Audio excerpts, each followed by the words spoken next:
সমস্ত নবীদেরও একটাই কালেমা, যে কালেমাটা আমরা পড়ি। বুঝতে পারলে? যাই হোক, তাহলে আমার আপনার নবীকে তাম জগতের জন্য নবী ও রিসালাত দিয়ে আল্লাহ পাঠিয়েছে। আল্লাহ পাক রব্বুল আলামিন এই আয়াতের ব্যাখ্যায় আসছে আমার নবীকে আল্লাহ কয়েকটা ফ্যাসিলিটি দান করেছে যেগুলো আদার্স অন্য কোন নবীকে দান করেননি। বুখারী ও মুসলিমের হাদিস, মুত্তাফাক আলাইহি হাদিস, রাসূল পাককে আল্লাহ রব্বুল আলামিন ওনার জন্য এই পৃথিবীটা বা ওনার উম্মতের জন্য তাম পৃথিবীটাকে মসজিদ করে পাঠিয়েছেন। বলুন সুবহানাল্লাহ। এই পৃথিবীটা আমাদের জন্য মসজিদ নয়? মসজিদ নয়? যদি মাঠে আপনি কাজ করেন, আচ্ছা মাঠে সময় যদি হয়ে যায়, মাঠে ওযু করে যদি নামাজ পড়ে, হবে না? আগের জামানার নবীদের ইবাদতের নির্দিষ্ট জায়গা ছিল, কিন্তু আমার আপনার নবীর জন্য আল্লাহ পাক রব্বুল আলামিন নির্দিষ্ট নয় বরং তাম পৃথিবীটাকে মসজিদ বানিয়েছে।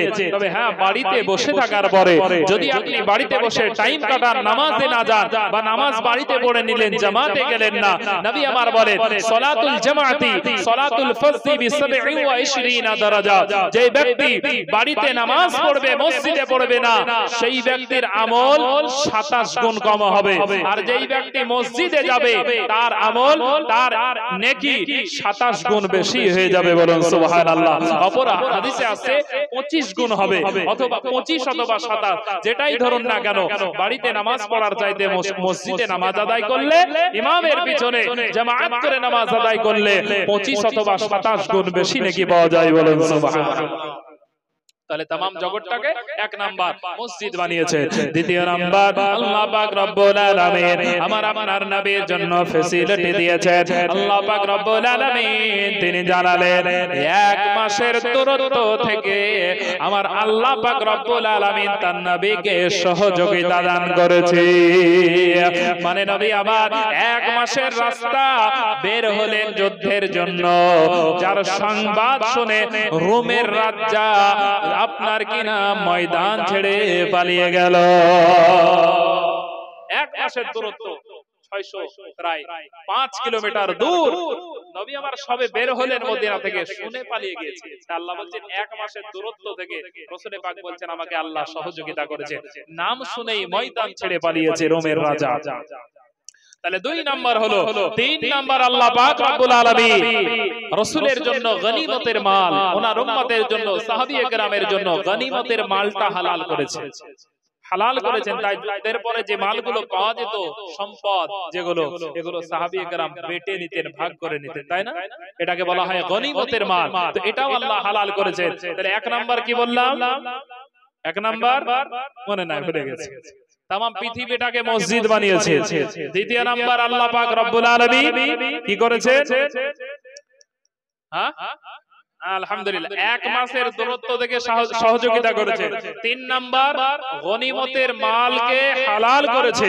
4র্থ নাম্বার একটা জায়গার জন্য নবী নয় বরং পৃথিবীর শুরু থেকে কিয়ামত পর্যন্ত সবার জন্য নবী করে পাঠিয়েছেন আপনার আমার নবীকে। বলুন সুবহানাল্লাহ।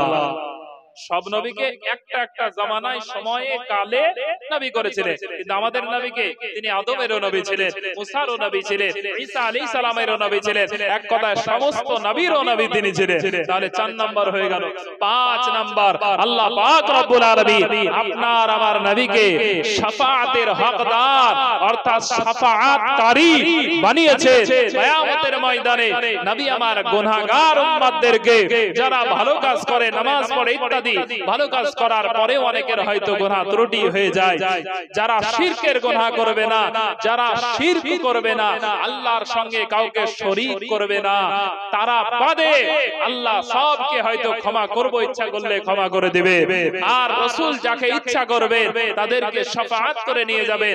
তবে মনে রাখবেন শিরকের গুনাহ মাফ হবে না, শিরকের গুনাহ মাফ হবে না। তাই শিরক করা যাবে না কখনোই। তাহলে বিনা যারা আল্লাহর সঙ্গে কাউকে শরীক করবে না, শিরকের গুনাহ যারা করবে না, তারা ব্যতীত যদি আল্লাহ রাসূলের নিগাহে কালাম হয়ে যায়, ওই ময়দানে নবী আমার সুপারিশ করে, শাফাআত করে জান্নাতে নিয়ে যাবেন। বলুন সুবহানাল্লাহ, জান্নাতে নিয়ে যাবেন। তাহলে এই 5টা ফ্যাসিলিটি কিন্তু আমার আল্লাহ তার প্রিয় রাসূলকে দিয়েছেন। যাই হোক, বলার উদ্দেশ্য হচ্ছে নবী আমার কি বললেন, মক্কার সাহাবা সাহাবীদেরকে মদিনার সাহাবীদের বাড়িতে একটা একটা করে রেখে দিলেন। তো যখন যুদ্ধে বের হলে সেই সময় সাঈদ ইবনে আব্দুর রহমান মক্কার সাহাবীকে নবী আমার বললেন, তুমি আমার সঙ্গে চলো, আর তোমার গিন্নি ছেলে মেয়ে যারা আছে তারা হযরতে সালাবাতুল আনসারীর বাড়িতে থাকবে, আর সালাবা তার নিজের বাড়িতে থাকবে, পরিবারকে দেখাশোনা করবে। বুঝতে পারলে? পরিবারকে দেখাশোনা করবে, পরিবারে যা প্রয়োজন আছে উনি মিটাবে, যা খাবার লাগবে, পানি লাগবে, জ্বালানি লাগবে, এক কথায় পরিবারের সমস্ত কাজ মিটাবে। হযরতে সালাবাতুল আনসারী মদিনার সাহাবী, মিল্লাতে ইসলামী আমার নবী আমার সাহাবী সাঈদ ইবনে আব্দুর রহমানকে নিয়ে বের হয়ে গেলেন। এদিকে সালাবাতুল আনসারী রাদিয়াল্লাহু তাআলা আনহু উনি বাড়িতেই থাকলেন। কয়েকদিন গুজরে গেল, কয়েকদিন পরে হযরতে সাঈদ ইবনে আব্দুর রহমান রাদিয়াল্লাহু তাআলা আনহুর বিবি রূপবতী মহিয়সী সুন্দরী রমণী ছিলেন। হযরতে সাঈদ ইবনে আব্দুর রহমানের বিবি গোসলে গিয়েছে, গোসলখানায় পানি মানিও এনে দিতেন উনি, যেহেতু পুরুষ মানুষ কখনো কখনো কখনো কুয়া থেকে এনে দিতেন। তো শয়তান তো মানুষের প্রকাশ্য দুশমন, তাই না? ইন্নাশ শাইতানা লিল ইনসানি আদুউম মুবিন। আল্লাহ রাব্বুল আলামিন তিনি জানিয়েছেন নিশ্চয় শয়তান মানুষের প্রকাশ্য দুশমন। হযরতে সাঈদ ইবনে আব্দুর রহমান ওনার বিবিকে গোসলখানায় পানি মানি ভরে দিয়েছে।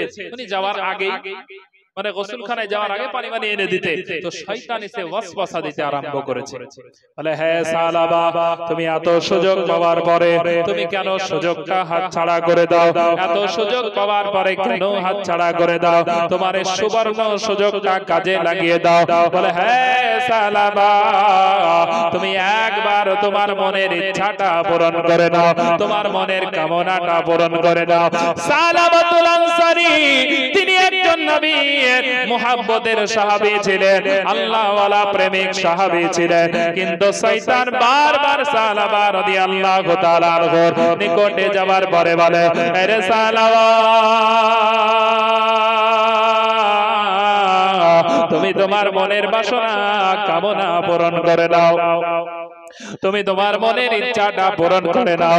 শয়তানে এমন ভাবে তিনাকে ফাঁসিয়ে দিলেন। হযরতে সালাবাতুল আনসারী রাদিয়াল্লাহু তাআলা আনহু শয়তানের আপনার কিনা জালে ফেসে যাওয়ার পরে উনি গোসলখানার মধ্যে গোসলখানার দিকে এগোতে আরম্ভ করলেন। ভিতরে যাবার পরে শুধুমাত্র একবার তিনি হযরতে সাঈদ ইবনে আব্দুর রহমানের বিবির হাতটা ধরেছে, আর অন্য কিছু নয়। হাতটা ধরে নেওয়ার পরে হযরতে সাঈদ ইবনে আব্দুর রহমানের বিবি ডাক দিয়ে বলে, আরে আল্লাহর নবীর সাহাবী সালাবাতুল আনসারী রাদিয়াল্লাহু তাআলা আনহু, আপনার কি হয়েছে? আপনি কি নবীর আমানতকে নষ্ট করবেন?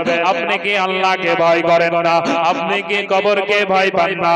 আমার আল্লাহ পাক রব্বুল আলামিন তিনি জানিয়েছেন, আল্লাহকুমুত তাকাসুর হাত্তা যুরতুমুল মাকাবির। সম্পদের অধিক লালসে মানুষকে উদাসীন করে রেখেছে। যতক্ষণ কবরে না যাবে, কবরে গেলে টের পাবে। কবরের কথা স্মরণ করিয়ে দিলেন, আল্লাহর বিচারের কথা স্মরণ করিয়ে দিলেন। তুমি কি আল্লাহকে ভয় পাও না? ওই কিয়ামতের ময়দানে আল্লাহকে কেমন করে চেহারা দেখাবে? আমার আল্লাহর দরবারে কেমন করে খড়া হবে? আমার নবীর আমানতকে নষ্ট করতে এসেছো। সালাবাতুল আনসারী রাদিয়াল্লাহু তাআলা আনহু হাতটা ছেড়ে দেওয়ার পরে হযরতে সালাবাতুল আনসারী তিনি বুঝতে পেরেছেন ওনার দ্বারা একটা ত্রুটি হয়ে গিয়েছে। শয়তানের আপনার কিনা মাধ্যমে, শয়তানের কারণে হযরতে সালাবাতুল আনসারী রাদিয়াল্লাহু তাআলা আনহু নারে তাকবীর, নারে তাকবীর, নারে সালাত, দ্বীন ইসলাম।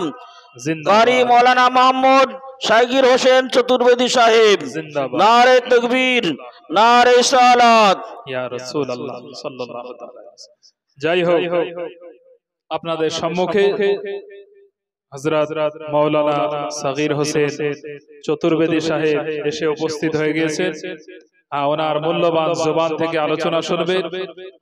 আর আমি দীর্ঘায়ী করব না, তবে ঘটনাটা ছোট্টর মধ্যে আমি সেরে দিচ্ছি। তারপরে জনাব মাওলানা সগীর হোসেন চতুর্বেদী সাহেবের আলোচনা শুনবে। সুদূর ভগবানগোলা থেকে আগত উনি, ভগবানগোলা থেকে আস্তে আস্তে আমাদের বহরমপুরের সাক্ষাৎ দেখা, তো বহরমপুর থেকে ওনাকে তুলে নিয়ে চলে এসেছি আমার গাড়িতে। তো যাই হোক, খুব ভালো হয়েছে যে আমার পরে পরে উনি আলোচনা রাখবেন। আপনার অল্প সময় আলোচনা শুনে সকলেই সঠিক পথের পথিক হয়ে যেন আমরা চলতে পারি, আলোচনা বা কোরআনের এই বাণী শুনে আমরা যেন পরিবর্তন হয়ে চলতে পারি। সকলে বলুন আল্লাহুম্মা আমিন। বলতেছিলাম হযরতে সালাবাতুল আনসারী রাদিয়াল্লাহু তাআলা আনহু, ওনাকে যখন এই কথা বলা হলো, সালাবাতুল আনসারী পাগলের মতো হয়ে গেলেন। আল্লাহ, আমার দ্বারা কি হয়ে গেল, আমি কি করব? লম্বা ঘটনা সালাবাতুল আনসারীর, লম্বা ঘটনা। এই সালাবাতুল আনসারীর ঘটনা বলতে গেলে অনেক সময় লাগবে। তো যাই হোক, উনি শেষ পর্যায়ে পুরো তওবা করলেন। কেমন করে? উনি পাহাড়ের একটা গর্তে, পাহাড়ের একটা গুহার তলায় উনি প্রবেশ করে কান্নায় ভেঙে পড়েছিলেন। কান্না করতে করতে করতে করতে করতে এমন করে আল্লাহকে রাজি করলেন যে আমার আল্লাহ ডাইরেক্টলি সালাবাতুল আনসারীর তওবা কবুল করে আমার আল্লাহ কোরআনের একটা আয়াতই নাযিল করে দিলেন। বলুন সুবহানাল্লাহ।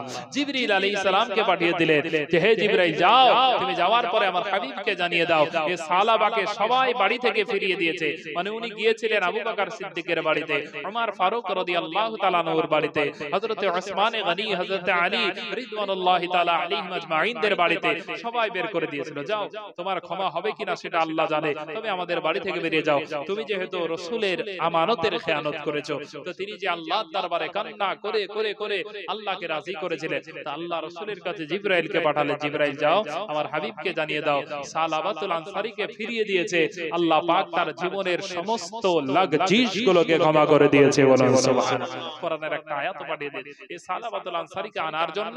নবী আমার বললেন, কোথায় আছো আমার সাহাবারা?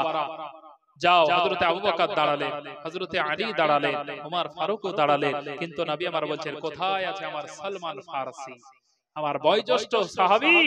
এই সাহাবীকে আমি পাঠাতে চাই, কারণ তার কথা অমান্য করবে না। ওই সাহাবারাও গেলেন, সঙ্গে সালমান ফারসি রাদিয়াল্লাহু তাআলা আনহু তিনি গেলেন। উনি যে ডাক দিলেন সালাবাতুল আনসারী, ওনার কথা অমান্য করতে পারলেন না। আসলেন, আসার পরে দেখেন মসজিদে নববীতে নামাজ হচ্ছে, নবী আমার নামাজ পড়াচ্ছে, ওনারা সবাই শামিল হয়ে গেলেন জামাতে। এবার রাসূল আমার কিরাত করেন, আলহাকুমুত তাকাসুর হাত্তা যুরতুমুল মাকাম। শোনার সঙ্গে সঙ্গে চিৎকার করে সালাবাতুল আনসারী পড়ে গিয়েছে। নামাজ শেষ, সাহাবায়ে কেরাম ঘুরে রাসূল সহ দেখে কে পড়েছে, কি হলো, কে চিৎকার করলো। সবাই মানে ভয় পেয়ে গেছে নামাজে, এমন একটা গভীর আওয়াজ হয়েছে, এমন একটা জোরে। সবাই তাকিয়ে দেখেন হযরতে সালাবাতুল আনসারী রাদিয়াল্লাহু তাআলা আনহু, ওনার আপনার কিনা অজ্ঞান হয়ে পড়ে গিয়েছে। এবার নবী আমার বললেন, তাড়াতাড়ি তোমরা দেখো সালাবার নিঃশ্বাস আছে কিনা।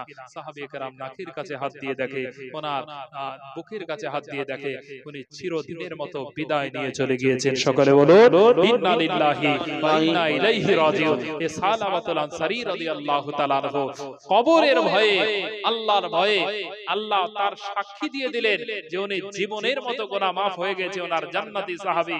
কিন্তু রাসূল আমার সেই সালাবাতুল আনসারীর নিকটে আসলেন, আসার পরে বললেন ইন্তেকাল হয়ে গিয়েছে সালাবা রাদিয়াল্লাহু তাআলা আনহু। তাড়াতাড়ি লম্বা ঘটনা, ওনার জানাজা দাফন কাফনের ব্যবস্থা করা হলো। নবী আমার হাঁটার সময় পায়ের আঙ্গুলগুলো চেড়ে চেড়ে হাঁটে, তুলে তুলে। সাহাবী کرام বললেন, ইয়া রাসূলুল্লাহ এইভাবে হাঁটছেন কেন? বলে সালাবাতুল আনসারীর উপর আমার আল্লাহ এতটাই রাজি যে আল্লাহর ফেরেশতা শত শত এসেছে, তার জানাজায় আমি রাসূল যে হেঁটে যাব, ফেরেশতার ভিড়ের কারণে আমি রাসূল হেঁটে যেতে পারি না। বলুন সুবহানাল্লাহ।